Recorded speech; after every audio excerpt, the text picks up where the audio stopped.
So, we're going to talk about why this is on the side of my driveway, 200 feet from where it should be. This is the new, what I call chicken castle for the Australorps and best friend. So super excited. We'll talk about this and some more updates on the homestead. Stay tuned.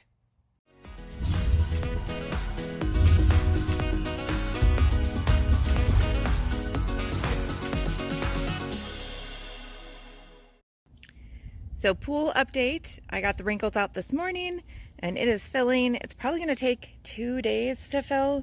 It's 15 feet by 42 inches, so quite a ways. Nice thing about the pool, actually, from a homesteading emergency supply backup, this actually can be used as a backup water supply. So dual purpose there. If you see, and I'll go over here and show you, but with my little situation over here, that looks really weird, but it's actually working. So with that being said, that is a white cotton glove on the end of the hose, and that is actually to catch any iron sediment from the well water. I do have an inline RV water filter connected as well, but that actually helps pick up anything, and you can see the orange tint, so you know it's actually picking things up. So let's take a quick garden tour update. So Hossinator tomatoes doing really great. I just added some eggshells onto the ground for them because they need more calcium. There's Mr. Lizard. There he goes. Hello, Mr. Lizard. They are everywhere. Hi. Are you giving me the stink eye? I'm sorry. I'm in his place apparently. But we've got lots of tomatoes. That's also Hossinator. That right there is the Rutger tomato. We haven't got anything off of that. That's the Jolene. I just picked one yesterday, but that is going crazy. Delicious. Aromas, a little bit slow, but they're coming along. But definitely we're getting a little bit of leaf curl. We're getting a little blossom rot on some of them. So really just needing some more calcium and deeper water less often. So that's what we're going to be doing. You can kind of see that's the old liner over there. We might repurpose that for a chicken coop cover or something along those lines. But the jalapenos are doing good. They're not ready. They need to be red first. But we can kind of see some change of color there. Artichoke, just still hanging out. It's growing. Our mint is trying to spread its little wings, and I'm trying to contain it, so it needs to stay in. So actually, I'm going to move you back in the container, because the mint needs to stay in the container or you have nothing but mint everywhere. Awesome update here. We've got one of these bad boys in, filled up everything. So super great. We actually took the chicken litter from the brooder, put it on the bottom, but because chicken poo is hot, we then layered it with wood chips and then the garden soil. So that's awesome. This one here is empty. We're going to take these wood chips here. We're going to go ahead and put some in there and then put the garden soil on top. So definitely layering. These look sad and pitiful. They didn't get watered yesterday. As soon as we water, they will just perk right back up. So you can kind of see the leaves look sad. But we've got 2 more butternut squash there. And we've got a little one that I kind of put on a rack there. Spaghetti squash, we had 5 seeds and we have 5 babies. Everything grows really well here. The pumpkins, that's the jack-o'-lantern pumpkins. They are taking off, so already trailing. This over here is 2 jack-o'-lantern pumpkins and 2 of the small sugar pumpkins. So 2 and 2, because here's the small sugar. We actually planted 5 seeds of each. They all came up. So we thinned them out a little bit. Use the other squash mound that didn't have anything. Our zucchini I'm trying to grow up, but I really just need to get like a farm stake in it. But you can kind of see the zucchini there. It's growing really well. And we've got some other little zucchinis there, so doing good.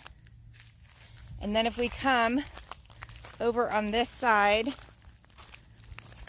we have cantaloupes that are just going crazy up the farm fencing. So we do have one cantaloupe that's looking really great right now. They start out looking like little baby watermelons, and then they start getting their stripes and kind of textured skin. So that's the jumbo watermelon. And then this is our sugar baby watermelon. Sorry, our jumbo cantaloupe. This is our sugar baby watermelon. And then this is our other type of cantaloupe over here. Don't have any babies yet, but I'm sure we will soon. And then actually, these little guys are watermelon. So we went and got a sweet watermelon with seeds at the store at Walmart. Took some seeds out. I just planted it in the ground. And this is probably maybe a week and a half from planting in the ground. They sprouted in under a week. So we are excited to see. I have learned to plant one seed, that's it. So you can see two. I planted two going, maybe one won't grow. No, every single seed, literally, and then I did one here, and one there, came up. So super crazy, but this is where we're at. We kind of live in a greenhouse. This is the back of the eggplant and the peppers. So let me zoom in. The eggplant is going crazy. We've got a baby eggplant and another one and another one and another one. And we've got another one. Look, there's another one. So the eggplant's just loving it. We're getting so much production. It's great. We've got these little peppers here.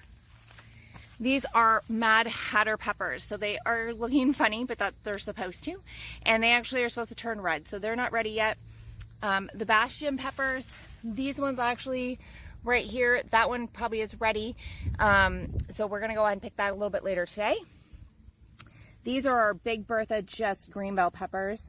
Really delicious. We had a little one that fell off, and even though it was literally maybe like that big, it actually was delicious. So we're excited for those.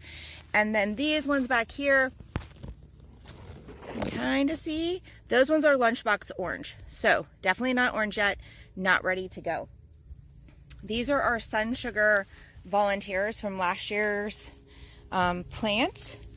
And look, there's little babies. So super cute. I love these guys. And these are Everglades tomatoes. The reason why we have these on the back of the farm fencing, so the farm fencing that goes up in the melon mound that's right there on that side, is actually these are going to climb up. So that's why we have them here. We do have this, so even like this, it's coming out of its cage, it's leaning over. So this is why we have these indeterminate that will grow literally all season next to the farm fencing, so it can actually use that. I did a little bit of Temu kind of trellis of sorts for the cucumber, and not so great. It's kind of leaning over. I think that's just my fault, and it's just not made for the weight. But these are sneaky little guys. So all of a sudden you come in and you're like 4 days, 5 days later, and you have this huge cucumber, and this is an Armenian cucumber. So there's actually another one in there. There's literally one right there. So we have friends visiting this week, so they will be sent home with some cucumbers as well. So super exciting there. And then I just planted some more bare root strawberries. So we had a couple planted, I think 4 maybe out of 10 made it, and I went and got a different manufacturer, not manufacturer, but supplier, about 25. So I have quite a few planted in there, but these are going to be our 2 strawberries, and they are everbearing, so they should produce pretty much a good chunk of the year.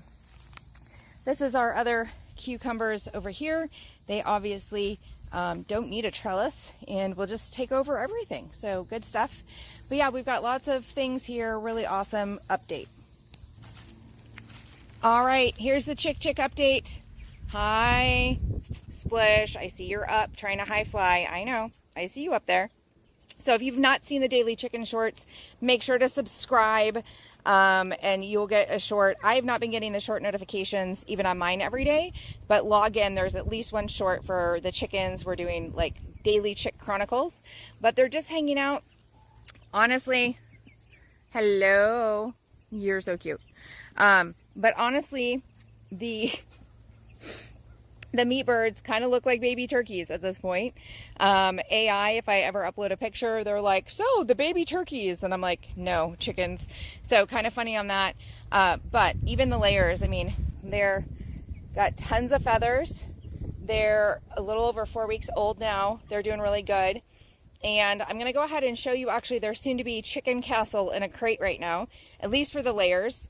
Meat birds are going to be processed in just a couple more weeks, probably before July 4th, when they hit about 8 or 9 weeks. But you can kind of see a little chicken standoff at this point of who's got the pecking order between the Australorps and the meat birds. So it's pretty interesting actually. But the Australorps, we thought they were so much smaller that we needed to separate the meat birds out sooner, but the Australorps are pretty much ruling the roost and holding their own. So it actually has been a lot easier and a little bit calmer to not have to hurry up and build their coop. Because of course, chicken math, you know, you get the chickens, you build a coop, you build another coop, you get more chickens. So we're just in that stage right now. So we do have a couple blueberry bushes, and they already have little blues on them. So super cute. That one kind of got forgotten about. So I'm going to go ahead and pick them off and give them to the chickens and or eat them depending on if they're good. But we have 6 blueberry bushes, and 2 of each kind to make sure for cross-pollination. Super excited. We have little figgy babies. So that is awesome. And this one is still in a pot because it's got babies. So it'll be transplanted in the ground when it's done fruiting. And we're just waiting for that now. But thankfully our figs are deer resistant because unfortunately, like our other trees, they're getting eaten. Now as I walk through the homestead, I always have to be careful of the cactuses not to get me. We actually like the cactuses, so we try not to step on them either. We might actually be relocating some to like a little cactus garden at a later time, but these just come up naturally and they are happy and healthy, most of them. All right, showing you guys all my avocado tree, my Florida avocado tree. I have 2, and to be honest, this is so exciting to see because it had leaves all over it, but the deer got to it. And so I actually sprayed deer repellent spray on it that's safe for food, and I do have baby sprouts. So I'm excited to see that. You have no idea. The other Florida avocado, not so lucky, I guess, or maybe it's just a little bit slower, but it got really well eaten. And I see another couple little nummy marks on there. So I'm gonna have to go ahead and upgrade the deer repellent spray. I used something that's like deer and bunny, but I do have some garlic spray mix that again is safe for food plants, and I'm just gonna have to probably douse it. So we'll see, but good news for the other avocado, at least it's helpful. So same thing here. This is my nectarine tree, was completely full of leaves, and it's just trying to hold on with what it can. So again, exciting to see new growth right there, but goodness gracious, the deer, like, the neighbors feed the deer. There's no reason for them to come snack. I think they think my house is for dessert. So this is my Orient pear, or one of them. I have 2, because again, pollination wise, we try to get them in pairs. But you can kind of see where there's some nibble marks, and they just kind of pruned that tree for me, which obviously is not great that we have new life. So this is what they do. It's just not the bunnies here. It's definitely mostly the deer. We have about a dozen deer, and I'll go ahead and show you a deer clip as well. Hi, Mr. Bun Bun. How are you doing? We're going? Okay.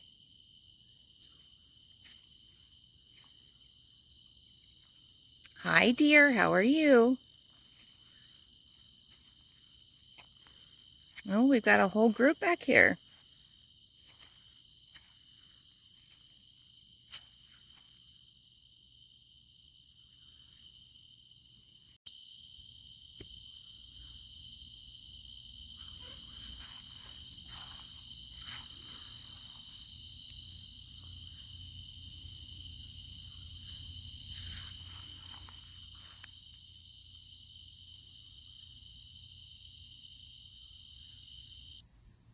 All right, so this is our chicken castle. I'm so excited.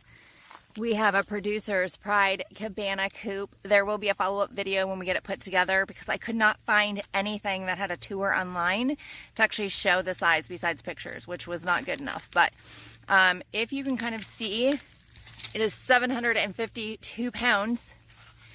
It literally got rolled off with a hand pallet jack and my hand truck because they could not get the semi down the driveway, which I knew. Talked to them a day before, let them know where I'm at and how kind of back country I am.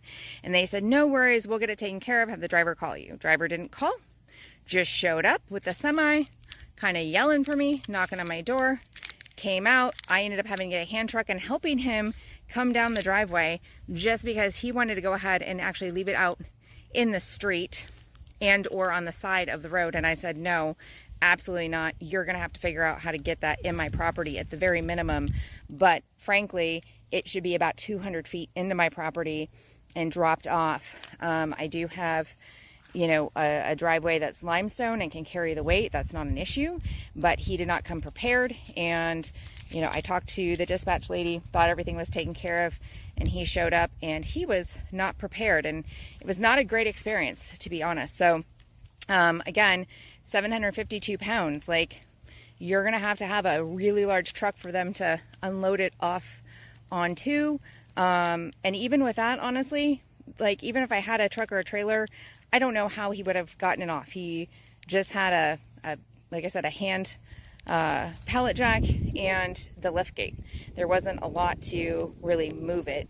And he just wasn't willing to do it and wasn't willing to move the truck even closer to the driveway. So, that's a problem for this week right now. It's just sitting there. At least we can come through with the cars back and forth, so it's out of the way. But I will say this is if you're coming with a big rig through my property, you actually come into the driveway and use that space to angle back into the driveway. So thankfully we don't have anybody with a dump truck or anything like that coming right now, but that actually would be a big problem. But I didn't want to send him back with it because it was a really great deal. It was half off. They were having a super special. And I also ended up with a shopping website coupon for $150 back. So this is what I decided to get instead of building a coop ourselves with the run that I have, with, you know, costing everything up.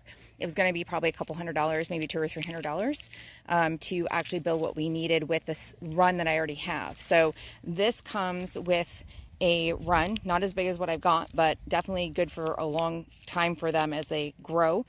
And then we can add the run to that. This actually has 2 doors, one on either side. So I will do a video actually of this chicken coop cabana if anyone's interested at a later time when we build it, and a tour, because I could not find one online and I really wanted to see like what it actually looked like full size compared to a human, and could not find anything. So this is going to be one of the homesteading projects. Excited to obviously have the pool get up and going, and then this is actually going to be sometime in the next week, but we have to literally walk/hand cart everything down to where it's going to be built. So again, about 200 feet away. So it is going to be quite the process.